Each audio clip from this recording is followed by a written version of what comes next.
Halo semuanya, jumpa lagi dengan saya Chandra di channel Serapin Tekno. MediaTek SoC ini udah nggak asing lagi pasti di telinga kalian. Bagaimana tidak, SoC ini selalu ada di setiap brand smartphone, mau kelas entry level, mid range, ataupun bahkan kelas HP di atas 6 jutaan.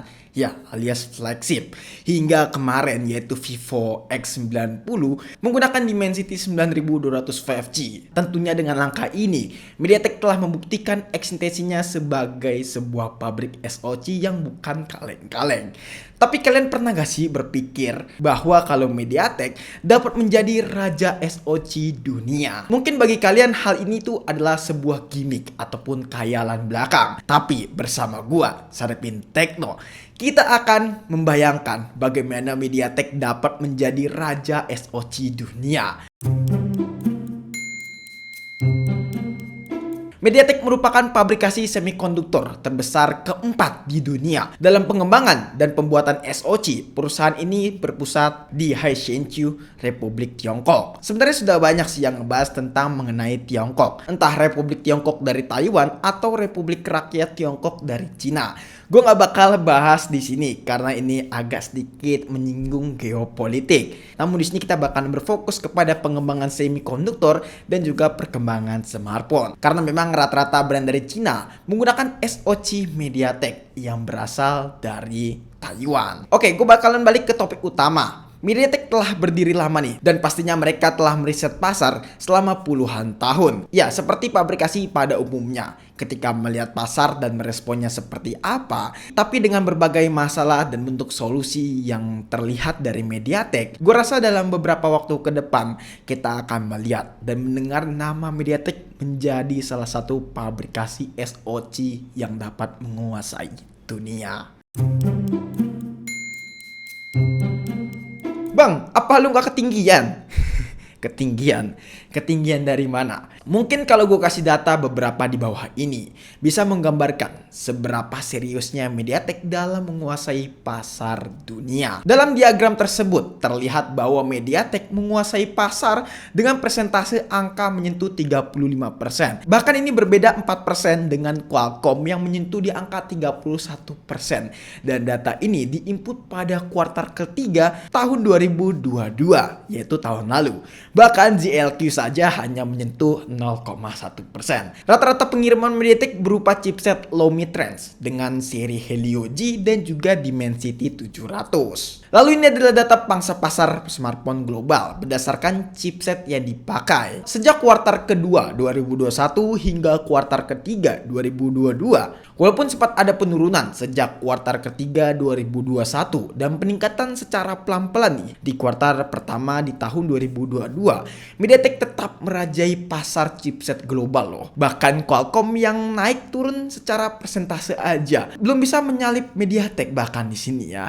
Hal ini dapat terjadi karena beberapa hal mungkin. Seperti harga yang ditawarkan chipset MediaTek dengan kualitas yang diberikan itu seimbang atau bahkan memang lebih murah untuk performa yang lebih tinggi, melebihi harga pada pasaran yang ada. Kedua, MediaTek satu partner dengan TSMC. Kalian nggak salah dengar, walaupun mereka beda pabrik, tapi mereka satu wilayah negara, yaitu Taiwan. Sehingga lebih mudah dalam pengembangan chipset, MediaTek yang menggandeng TSMC. Tapi kenapa harus TSMC? Ini menjadi pertanyaan yang cukup besar nih ya. Mudahnya dilihat dari data pasang pasar TSMC. Yang mendekati hanyalah Samsung, itu pun cuma sekedar 12% aja. Dan ini datanya kita ambil dari kuartal ketiga 2022. Coba lihat dari data kuartal keempat 2020 hingga kuartal kedua 2022. Bagaimana TSMC dengan memanfaatkan produktivitasnya yang berkualitas dan kepercayaannya dari beberapa brand untuk mengembangkan semikonduktornya di pasar global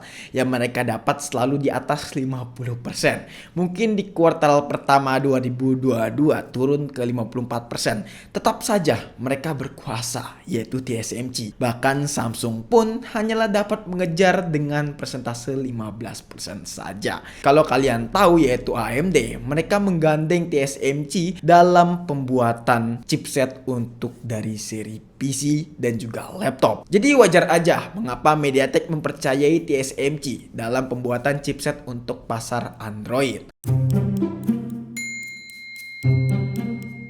Nah, berikut ini ada beberapa poin yang sekiranya bisa kita rasakan dari MediaTek. Kita ulas dari chipsetnya. Untuk pasar smartphone dulu deh. Nanoreview.net membuat daftar ranking smartphone hingga update pada bulan Januari 2023. Dari 10 besar ada 3 chipset MediaTek yang termasuk loh. Dan Dimensity 9200 berada di posisi peringkat ketiga dengan peringkat pertama yaitu Apple A16 Bionic dan peringkat kedua yaitu Snapdragon 8 Gen 2. Sisanya Dimensity 9000 Plus di peringkat keempat dan Dimensity 9000 di peringkat ketujuh. Hal ini telah menggambarkan bahwa MediaTek udah nggak bisa dianggap remeh. Tapi di samping itu, ternyata MediaTek juga melebarkan sayapnya ke pasar lain ya, seperti MediaTek Companio. Untuk pasar Chromebook, ada juga MediaTek Genio, perangkat SoC berbasis IoT. Dan peruntukan IoT dari MediaTek ini lebih ke perumahan, industri, bisnis, rental, dan lain-lain. Namun gak sampai di situ, masih ada lagi MediaTek Pentonic, perangkat SoC yang ditanamkan pada perangkat keras seperti display monitor dan dengan berbagai kebutuhan seperti broadcasting dan portabilitas. Dan ada satu lagi nih, segmen MediaTek yang terfokus kepada telekomunikasi, yaitu MediaTek V-Logic. Perangkat ini diperuntukkan untuk pengembangan jaringan Wi-Fi dan baru-baru ini rumornya MediaTek telah mengembangkan Wi-Fi 7. Jadi dengan kata lain, kita tidak bisa menganggap MediaTek itu sebagai SoC rendahan untuk saat ini. Apalagi kalau kita lihat makin kesini tuh MediaTek makin lebih jauh optimal, terutama dari segi performa, efisiensi daya, dan juga dari segi suhunya. Tidak seperti dulu yang dimana di tahun 2015 MediaTek dihina habis-habisan karena suhunya yang sering overheating. Bahkan sekarang malah lebih adem MediaTek ketimbang Snapdragon.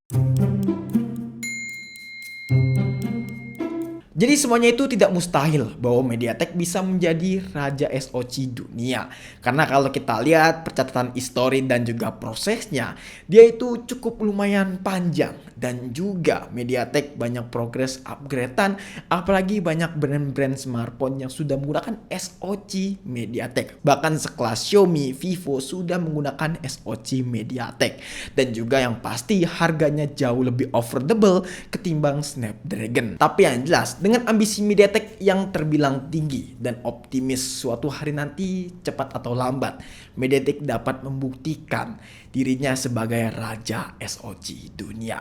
Mungkin cukup sekian aja video kali ini mengenai pembahasan SoC MediaTek yang bakalan jadi raja SoC dunia. Kalau misalnya kalian punya pendapat atau punya pertanyaan lainnya, bisa tulis di kolom komentar, ataupun kalian punya opini lain bisa juga tulis di kolom komentar. Jangan lupa juga follow Instagram kita di @serapintekno. Jika teman-teman pengennya itu pengen kita. Chandra pamit dan sampai jumpa di video selanjutnya. Until next time. Goodbye.